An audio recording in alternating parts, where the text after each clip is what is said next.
Muy buenos días a todos los presentes. A nombre del Cuerpo Académico, Justicia Internacional y Contextos Locales de Injusticia y Derechos Humanos, en coordinación con el Posgrado Interinstitucional en Derechos Humanos, agradecemos su presencia a esta segunda jornada del coloquio intitulado Una revisión crítica del paradigma de los derechos humanos en la modernidad tardía.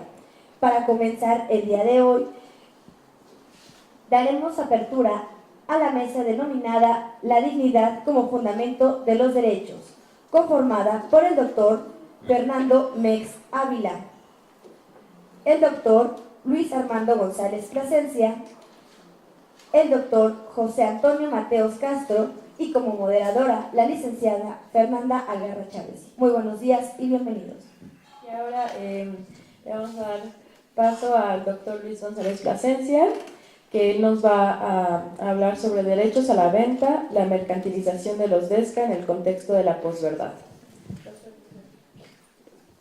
Gracias.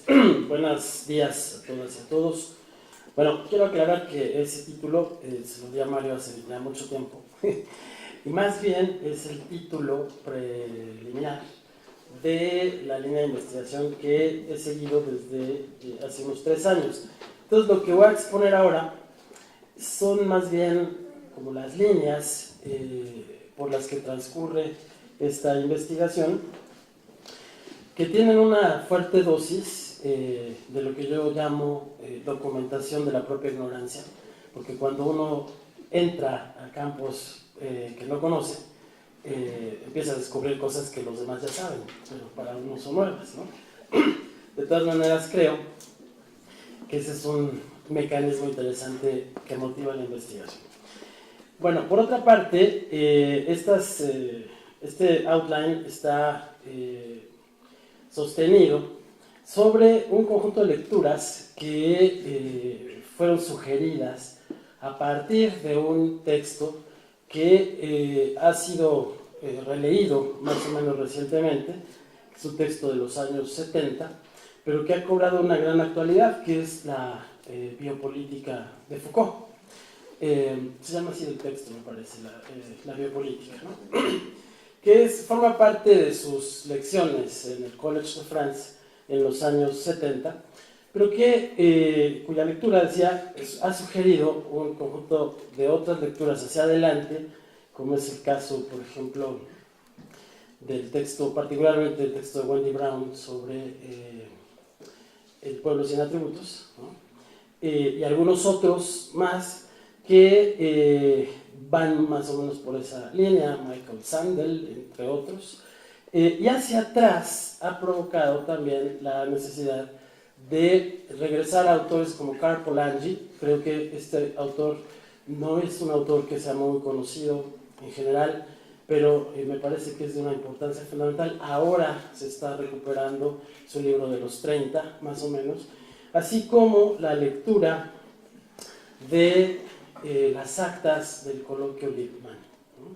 Del coloquio al que convoca un grupo de intelectuales también en los años 30, más o menos contemporáneos a Polanyi, al que asiste, por supuesto, Walter Lippmann y otros muchos intelectuales de la época, entre los que se encuentran los también recuperados recientemente austriacos, Friedrich Hayek y ¿cómo se llama el otro? Von Mises, Ludwig von Mises. Bueno, yo creo que de esa lectura, esta es la parte de documentación de la prueba de ignorancia, de estas lecturas quedan claras algunas cosas. El proyecto de la burguesía fue un proyecto emancipador en sus orígenes, fue un proyecto que además tuvo yo creo que como muy pocas veces ocurre en la historia de la humanidad, tuvo la posibilidad de subvertir los criterios en los que se fundaba el orden desde la antigüedad y hasta el medioevo. Tuvo la capacidad de sustituir a Dios, efectivamente, y de, digamos, reimplantar el terreno de la confianza divina en el plano del dinero. Pero tuvo que enfrentar al mismo tiempo un problema que me parece que continúa desde entonces y hasta ahora, que es el del control de las masas sin la pérdida de privilegios, ¿no? Es decir, un resultado de la modernidad es que la pobreza se extendió, que después de la relativa seguridad que se tenía en los feudos, el nuevo modo de producción generó una gran cantidad de pobres que fueron quienes, digamos, alimentaron a los primeros grupos excluidos, entre los cuales estaban quienes contribuyeron con sus acciones a delinear los parámetros de la delincuencia y del derecho penal liberal. Y me parece que desde entonces, siguiendo un poco a Foucault, son tres los factores que permiten este gobierno de las masas sin pérdida de privilegios, ¿no? Uno es un proyecto económico, otro es una legalidad que lo haga posible, y un tercero es una psicología que lo haga viable, ¿no? Hablar de un proyecto económico, aquí lo que supone es la necesidad entonces de afianzar los nuevos parámetros que significaron el nacimiento del mercado moderno, ¿no? Protegerlo del Estado absolutista, que en ese momento representaba su mayor riesgo, y que explica, digamos, en buena medida, cómo es que surgen las libertades fundamentales como un mecanismo para crear un espacio público que no existía previamente, un espacio público nuevo, en donde las libertades se expresan como inmunidades frente a el poder de esos estados absolutistas. Dice Foucault, y me parece que es muy interesante la forma en la que lo plantea, que para esto requirieron los liberales de dos mecanismos, de dos estrategias. Una legal, que lo que suponía era utilizar la ley, ahora, digamos, darle a la ley un sustrato natural que la vinculaba entonces con el orden divino, ¿no? Para quitarle la ley al soberano, ¿no? Es decir, es un proceso de expropiación de la ley, de los mecanismos de generación de orden a través de la ley, que se los expropia al soberano y lo coloca en la naturaleza, con lo cual genera un orden externo al soberano, al que el soberano se tiene que someter, ¿no? Y el otro dispositivo es la economía ya planteada como ciencia, ¿no? Es decir, un poco la idea, lo voy a vulgarizar un poco, ¿no? Pero un poco la idea de tú podrás ser muy rey, pero no sabes, ¿no? Los que sabemos somos nosotros, los economistas, y los que podemos, por lo tanto, diseñar los criterios para que la economía de mercado florezca, somos nosotros. Por lo tanto, no te metas. Entonces la ley funciona como un mecanismo de protección frente al poder absoluto de los reyes, y la economía funciona como un mecanismo para asegurar el desarrollo del mercado. No entro en detalle ahora, pero solamente comento que eso explica en buena medida por qué en ese momento surgen las libertades fundamentales, ¿no? ¿Por qué tienen ese interés? Y también entonces deja ver con toda claridad que estas libertades fundamentales son burguesas y tienen finalidades burguesas. La historia de este pensamiento liberal se mueve alrededor de una utopía, dice Karl Polanyi, ¿no? Que es la del mercado autónomo. Es decir, la idea de que, Smith lo llamaba la mano invisible, ¿no?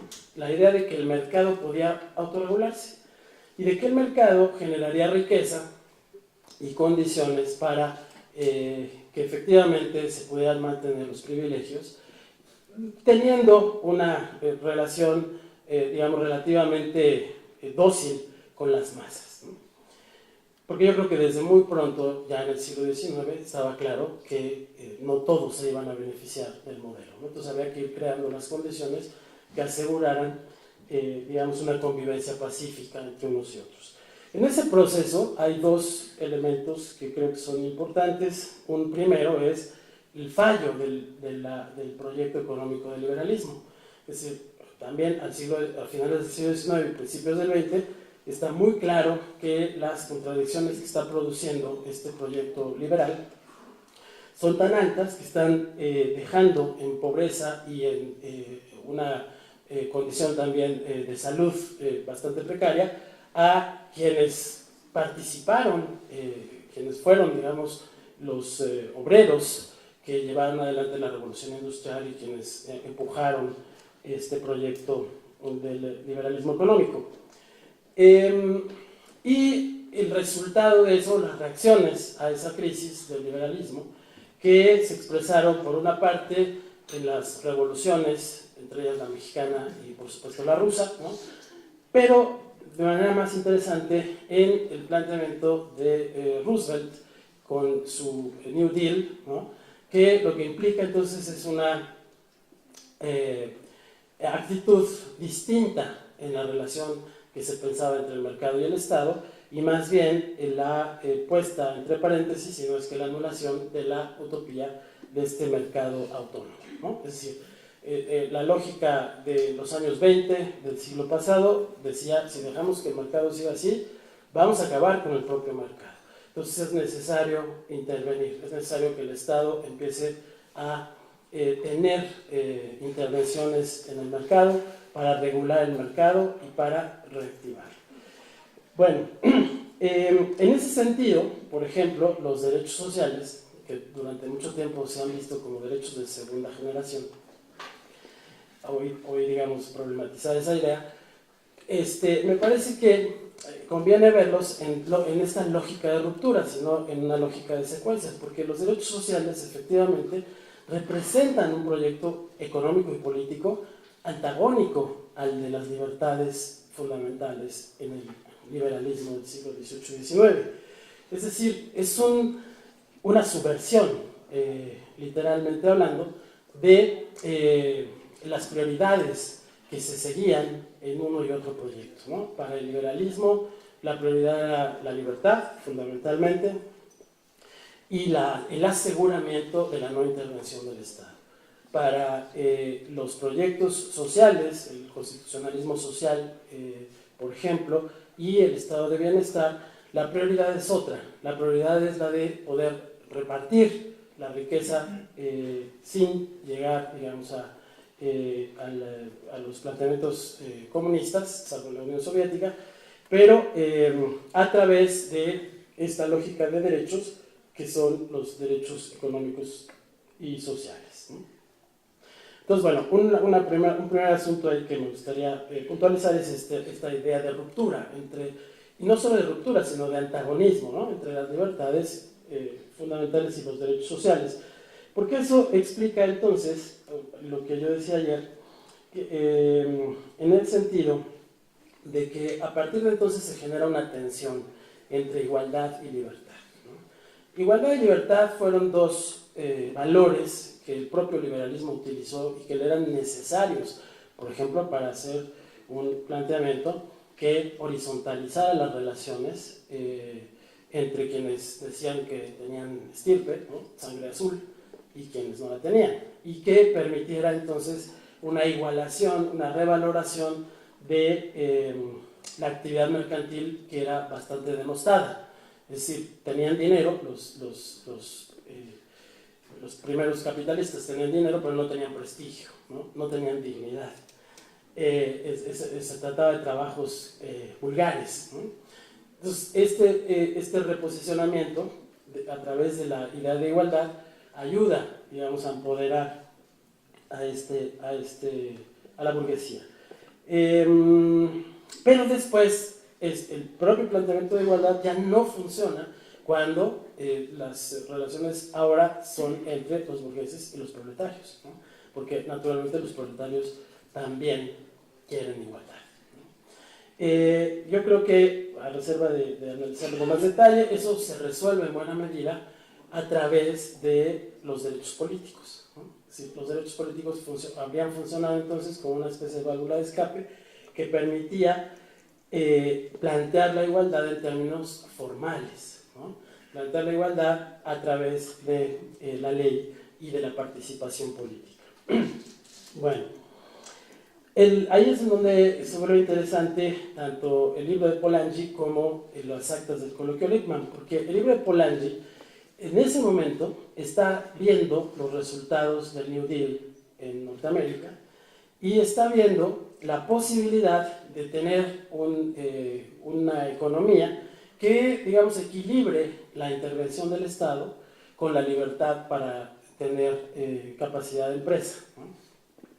Pero al ladito, digamos, están discutiendo en el coloquio Lippmann un grupo de intelectuales de la época cómo hacer para evitar el New Deal, ¿no? Cómo hacer para evitar que las naciones se muevan por el lado en el que empezaba a experimentar Norteamérica con Roosevelt, ¿no? Y más allá, porque en la lógica de von Mises y de Hayek hay una línea de continuidad que incluso no es clara entre el liberalismo social, el comunismo y el fascismo, ¿no? O sea, ellos ven una línea que no distingue entre una y otra cosa y de hecho plantean que muy probablemente ese liberalismo social termina en fascismo, ¿no? Hay que acordarse que entre las reacciones que comentaba yo estaba por supuesto la del New Deal, pero estaban también los nazis, ¿no?, que estaban muy seducidos por lo que estaba haciendo Roosevelt en Estados Unidos, y estaban también los soviéticos, ¿no?, y el comunismo. El coloquio Lippmann es muy interesante porque ahí se van a hacer discusiones que tienen como finalidad recuperar el liberalismo, ¿no?, bajo esta misma idea del mercado autónomo, pero ahora con un planteamiento distinto. El primer liberalismo se movió bajo la lógica del laissez-faire, laissez-passer, ¿no?, que un poco implicaba, en términos muy llanos, la no intervención del Estado en el mercado, ¿no? Pero los reunidos en el coloquio Lippmann hacen un replanteamiento que es radical, en mi opinión, porque, bueno, primero ahí les iba a traer la cita pero se me olvidó, hay un pasaje súper interesante en donde se hace una crítica a este valor de la igualdad, ¿no? Alguno de los participantes, que no tengo claro ahora, termina diciendo: nos equivocamos con esta idea de la igualdad, ¿no?, porque no podemos ser iguales, porque la igualdad no nos funciona para el mercado. Y tiene razón porque a partir, digamos, de esa intuición, que trataré, si me da tiempo, de desarrollar más adelante con otra herramienta, pero a partir de esa intuición está claro que la producción de diferencia es un mecanismo del modelo económico que hoy denominamos neoliberal, ¿no? En ese mismo coloquio Lippmann se van diseñando entonces las líneas de lo que algunos sugieren llamar neoliberalismo. No está claro que hayan tenido como conclusión llamarle así a ese nuevo modelo, ¿no? Pensaban ellos en un liberalismo reeditado, pero en el que el Estado es pensado como un Estado para el mercado, ¿no? Es decir, ahora se plantea la necesidad de Estado, no un Estado que no intervenga, sino al contrario, un Estado que sí intervenga, pero que intervenga a favor del mercado, ¿no? Viene la Segunda Guerra Mundial, se interrumpe el coloquio Lippmann, se recupera por ahí después algunas reuniones, pero bueno, hay que reconstruir un poco, me hace falta reconstruir un poco lo que pasó después de la Segunda Guerra Mundial y la conexión siguiente, pero lo que es interesante es, aquí ha sido de mucha utilidad ver el libro que originalmente era en una entrevista larga que le hacen a el lingüista norteamericano Chomsky, a Noam Chomsky, ¿no?, en el que Chomsky, su tesis central, digamos, es la de que se produjo después de la Segunda Guerra Mundial, por diversos factores que ahora no detallo, un exceso de democracia, ¿no? Entonces tenemos dos elementos ahí interesantes. Por una parte, la noción de que igualdad no va con el mercado y la idea de un exceso de democracia, ¿no? Porque ese exceso de democracia se empezó a manifestar en los reclamos que, pues, desde los años 60 y durante todos los 70s y 80s fueron haciendo los grupos invisibilizados, las mujeres, los afrodescendientes, las personas miembros de las comunidades LGBTI, los gays, etcétera, etcétera, ¿no?, que fueron dando lugar, por otro lado, a los llamados derechos de solidaridad, ¿no? de finales de siglo.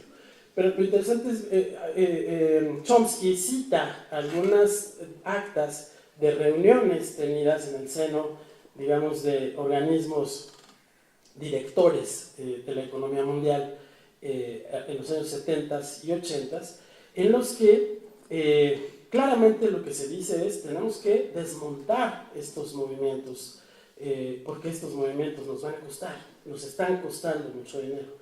Y efectivamente son movimientos que ponen todos ellos tienen una vena política muy importante, pero también tienen un costo económico alto, ¿no? Mantener rampas en todos los edificios, mantener a las mujeres fuera de sus centros de trabajo, implica alterar, digamos, los criterios sobre los cuales se basaba la idea tradicional de mercado, porque entonces las mujeres podían cuidar a los hijos, porque las mujeres podían cuidar a los ancianos y a las personas con discapacidad. O sea, nadie se plantea la idea de rampas afuera, pues porque las personas con discapacidad no tenían por qué salir, ¿no? Estaban cuidadas en su casa, fundamentalmente por las mujeres. Las personas gays resultan también problemáticas porque no tienen hijos, a pesar de que hoy me decía Mario que la Corte ya dijo que pueden subrogar vientres, asunto que se puede discutir después. Lo interesante es que no producen hijos, ¿no? Y la producción de hijos es fundamental, sobre todo pensando en la producción de consumidores, ¿no? De quién va a consumir lo que se produce. Entonces, bueno, hay aquí yo estoy tratando de delinear 5 líneas, 5 principios, no sé si son principios, pero 5 ideas que podrían ayudar a caracterizar este proceso, ¿no? Primero, la privatización de lo público, ¿no? Es decir, el paulatino traslado de lo público hacia lo privado, ¿no?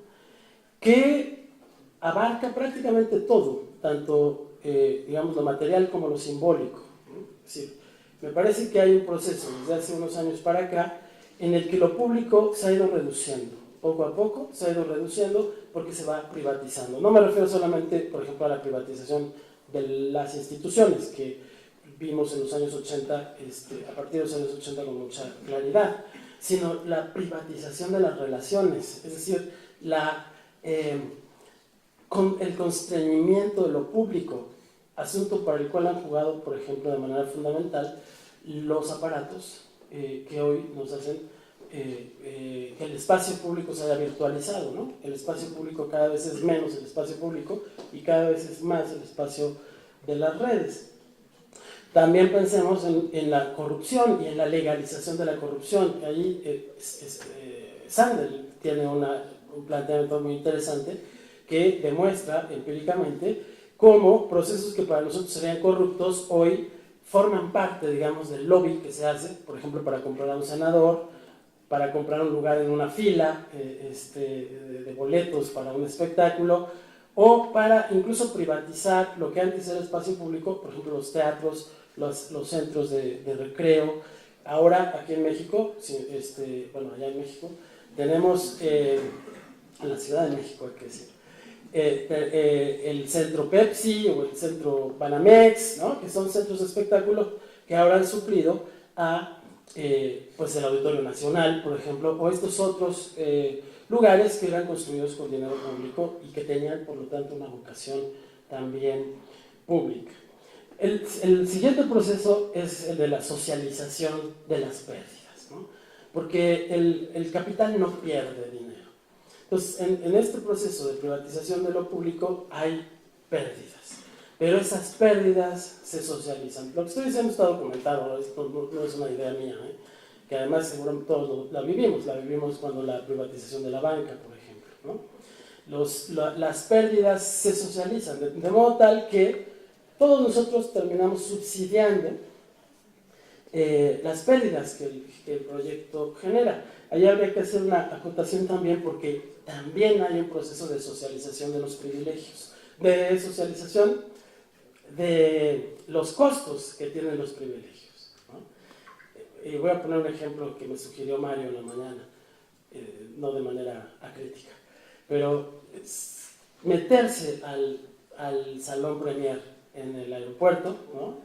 En donde se supone que es gratis el vino que uno se toma ahí, los canapés que come, eso obviamente no lo paga el privilegiado, lo paga el resto de las personas que están esperando su avión sentadas en las incómodas sillas de las salas del aeropuerto, ¿no? Con los boletos que se venden. Híjole, 3 minutos, bueno.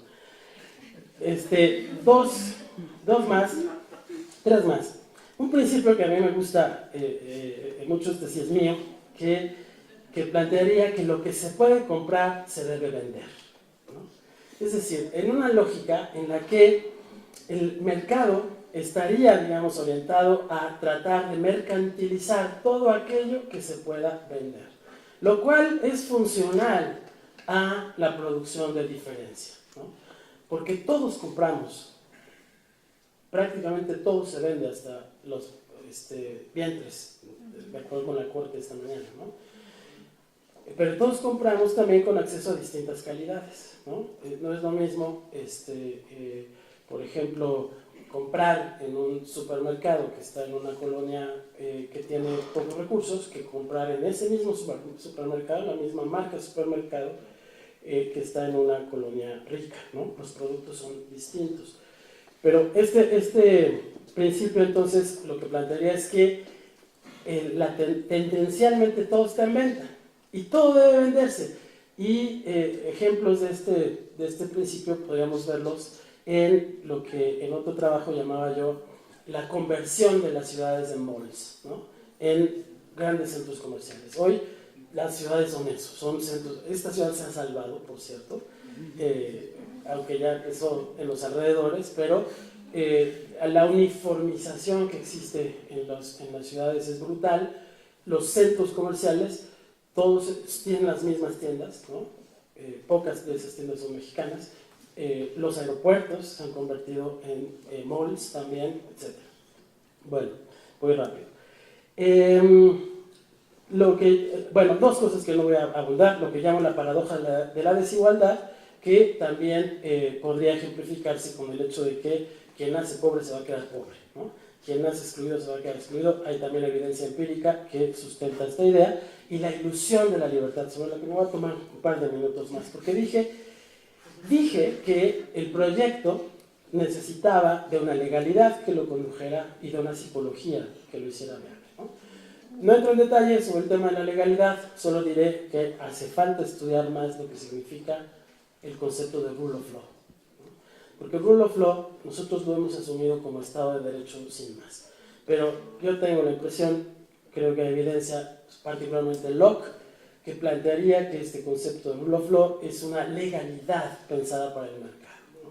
Una legalidad pensada para no para la protección del público o de lo público, sino precisamente para la protección de una lógica privada, ¿no? Y sobre la psicología, me meto un poquito más, porque ahí, fíjense que hay una línea que hay que conectar, son como puntos que hay que rellenar, ¿no? Entre un sobrino de Freud, hijo de Anna Freud, señor de nombre Edward Bernays, que es el inventor de las relaciones públicas, ¿no? A principios del siglo XX.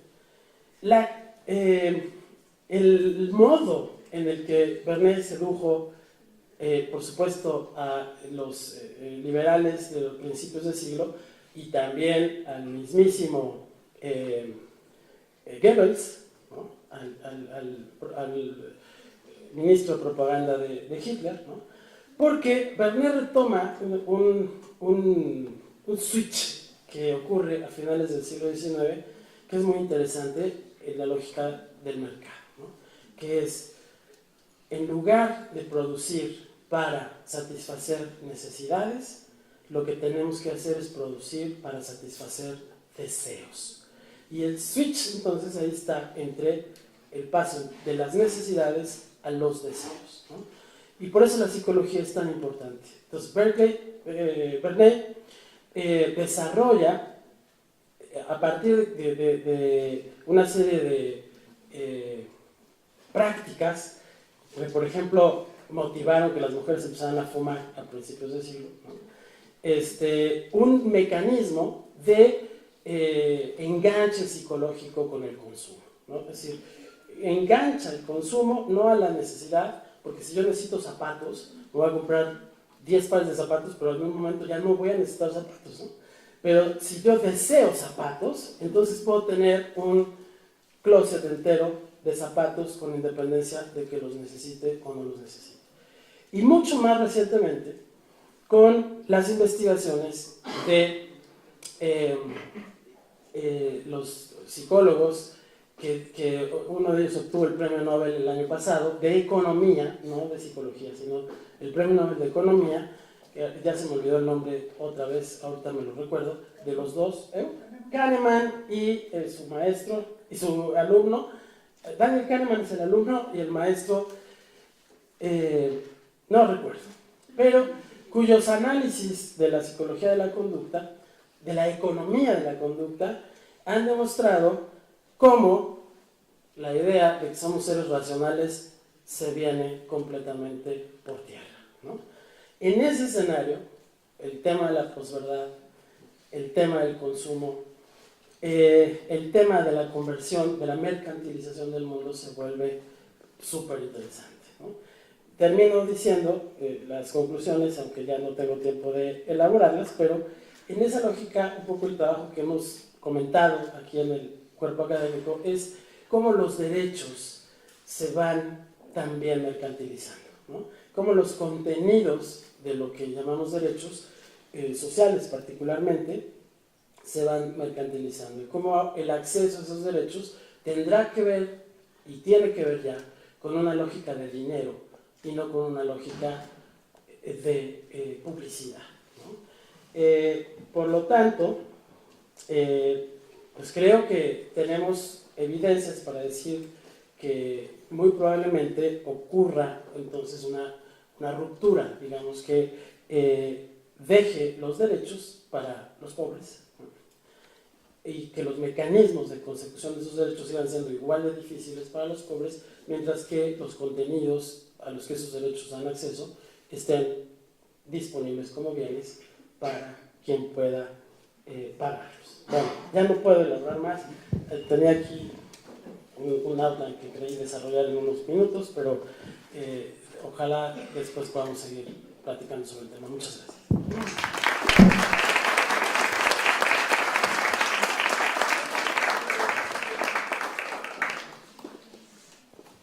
Se abre el espacio a preguntas a la mesa. ¿Alguien desea elaborar alguna?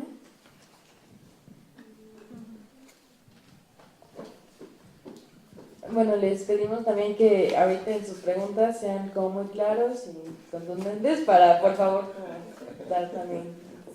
Bueno, muchas Por gracias. favor. Todas las ponencias muy interesantes. Tengo una pregunta para Fernando, en primer lugar. Estaba yo pensando en si no podríamos separar pensar en la dignidad como un predicado, un sustantivo no complejo, que además es objetivo, o sea, todo el mundo entiende el valor de las personas, aunque que las personas valen, todas las culturas lo entienden más o menos. Lo que es intuitivo es darles distinto valor a las personas, ¿no? O sea, en las culturas típicamente los hombres valen más que las mujeres, los viejos valen más que los jóvenes, eso es como lo más intuitivo, ¿no? Que la gente vale. Del otro problema, o sea, separar eso del otro problema de entender la igualdad específicamente como, de entender la dignidad específicamente como algo igualitario, que es como lo raro, ¿no? Y que es el contenido fundamental. Y no sé si ese también es parte de lo que está como sugiriendo Waldo, ¿no? Eso era una cuestión. Con respecto al trabajo del profesor Mateos, que también me pareció muy interesante, pensaba yo en si justamente el concepto de dignidad, si se reduce a otra cosa, si es reduccionista, como en el caso de Kant, de reducirse a la racionalidad, estos nuevos problemas acerca de pensar a las personas que están en espectros distintos de lo público, inclusive pensar en otras especies, cómo se queda cortito este concepto de dignidad frente a todos los retos que tenemos, ¿no? Y con respecto al trabajo del doctor Luis González, que de qué manera tan extensa y rica de plantear preguntas, ojalá pudiera yo plantear preguntas así de manera tan interesante. Estaba yo pensando en Locke mismo,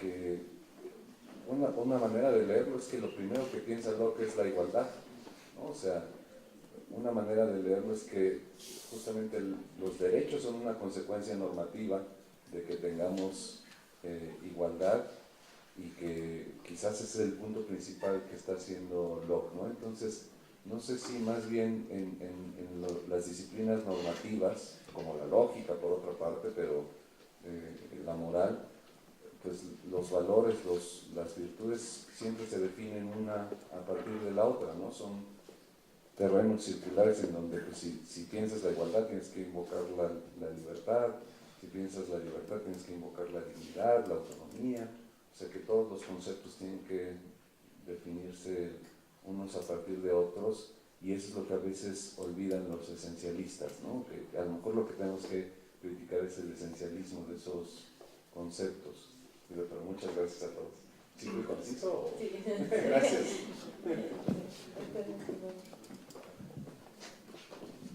Gracias. Bueno, felicidades a los tres. La verdad, en efecto, evocan muchísimos cuestionamientos y aperturan la posibilidad de reflexionar en otra dirección.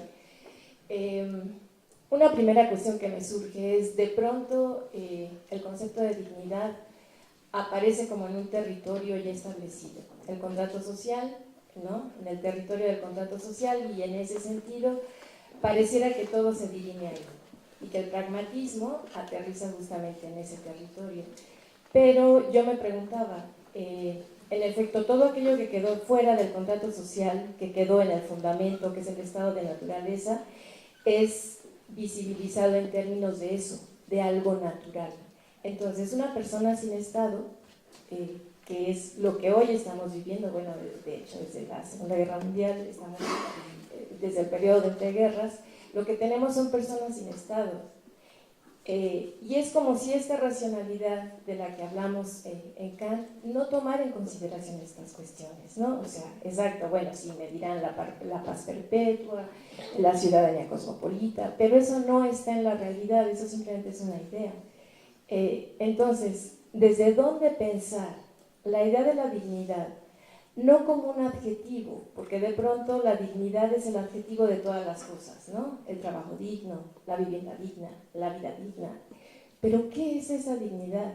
Esa dignidad tendría que acuerparse en términos de algo más allá de lo normativo, porque en efecto lo que tenemos es una dignidad en términos de genealogía, podríamos decir que jurídicamente tiene una larga historia, pero no en términos políticos. Entonces ahí hay algo que me falta, ¿no? Y que tal vez eso podría ayudar a reinsertar a estas figuras que tenemos hoy sin estado, ¿no? Refugiados, inmigrantes sin papeles. Y esto me conecta también con la ponencia de Luis, ¿no? A mí se me hace muy interesante eso que decías, comentabas desde ayer, de cómo hemos ido cambiando en los derechos humanos. De pronto lo que importaba era la libertad, pero no la igualdad, y luego la igualdad, pero no la libertad. O sea, esta contradicción, que además es una contradicción que han ido en las democracias liberales, ¿no? Ya hablaba Habermas de esto, ya señalaba que la democracia liberal venía desde sus orígenes en esta contradicción, en términos de que, bueno, si tenemos igualdad, entonces no podemos tener libertad, porque esa igualdad hace que se limite esa libertad, porque la igualdad es entendida como normatividad, ¿no? Como una cuestión moral. Entonces, en ese sentido, ¿qué lugar ocuparían los derechos humanos hoy?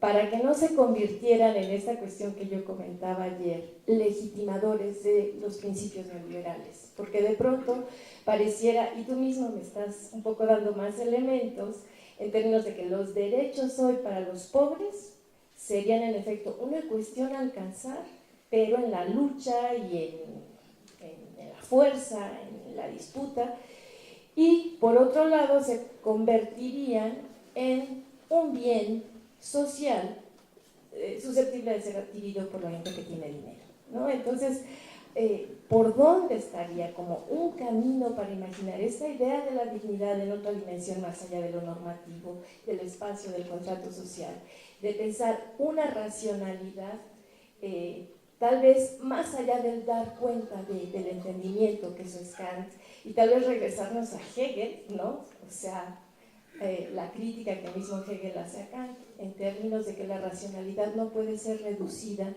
a ese imperativo categórico si hablamos de la parte moral o a ese dar cuenta de esa racionalidad del neoliberalismo. No sé, es entre idea, pero me encantaría oír sus comentarios. Bueno, ¿qué les voy a decir primero esas dos preguntas y después continuamos con otras? Ya me acordé de los... no me acordé, los busqué. Es Richard Thaler y Daniel Kahneman, son los dos psicólogos que obtuvieron el premio Nobel de Economía. Decías que en Locke hay una teoría de la igualdad, pero Locke vive la primera parte del siglo XVIII, ¿no? Cuando se está pensando justamente el liberalismo, y la tensión aparece después, ¿no? La tensión aparece ya, digamos, a finales del siglo XIX, y aparece por la conflictiva que se está generando en el gobierno de las masas, ¿no? Como dije.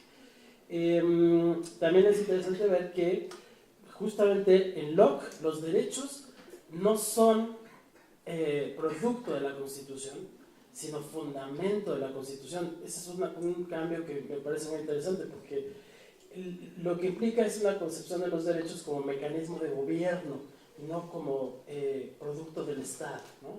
Creo que eso hay que elaborarlo un poco más, pero no es menor la distinción, porque hemos pensado que hay, digamos, que analizar una teoría del Estado, cuando muy probablemente lo que estamos viendo son mecanismos de gobierno, ¿no?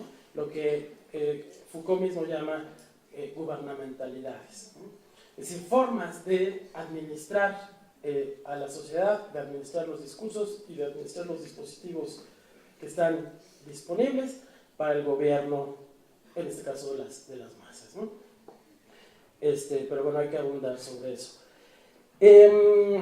Y lo que decía Connie, bueno, es complicado porque yo creo que lo que está produciendo estos 5 procesos de los que hablé hace ratito, o principios, como sea que se llamen, son un conjunto de desplazamientos en el plano legal, en el plano laboral, en el plano educativo, en una importante cantidad de planos que van configurando lo que, se va a enojar Lucy conmigo porque voy a utilizar un concepto impropio, pero lo voy a utilizar simbólicamente, una especie de genocidio de baja intensidad, ¿no? Es decir, un proceso que va dejando en el margen a grandes cantidades de personas como producto de estos desplazamientos, que a su vez serían el resultado de estos procesos que pueden resumirse en la privatización de lo público, en la paulatina desaparición de lo público. Y a esa lógica le funciona muy bien la distinción entre libertad e igualdad, ¿no?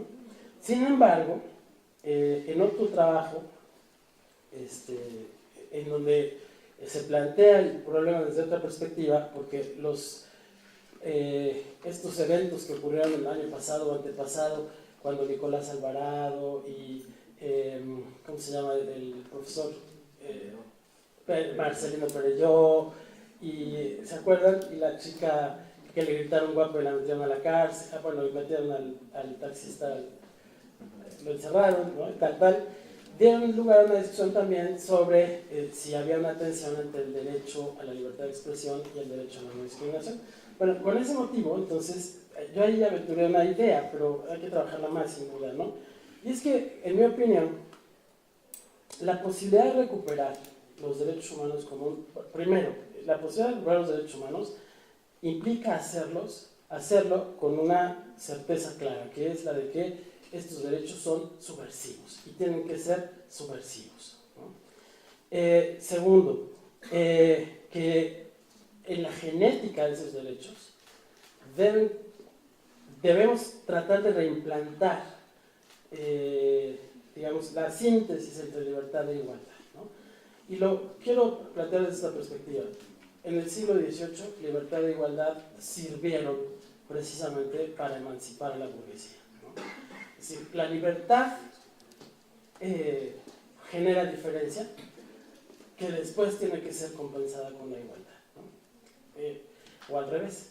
La igualdad, en el caso de la burguesía, me parece que fue al revés, ¿no? Primero había un apelo a la igualdad que era necesario para poderse emancipar también simbólicamente de la burguesía, pero para eso era necesaria la libertad. Entonces, yo creo que llegar a un punto en el que igualdad cancela libertad, a final de cuentas, termina siendo afín a esta lógica neoliberal. Entonces, habría que recuperar ese contenido emancipatorio, digamos, de los derechos, ¿no?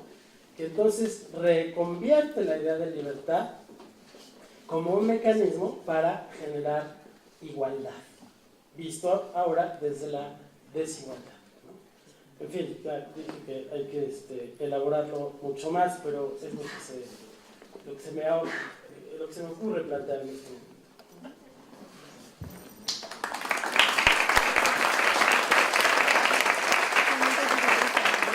Agradecemos la intervención de nuestros panelistas.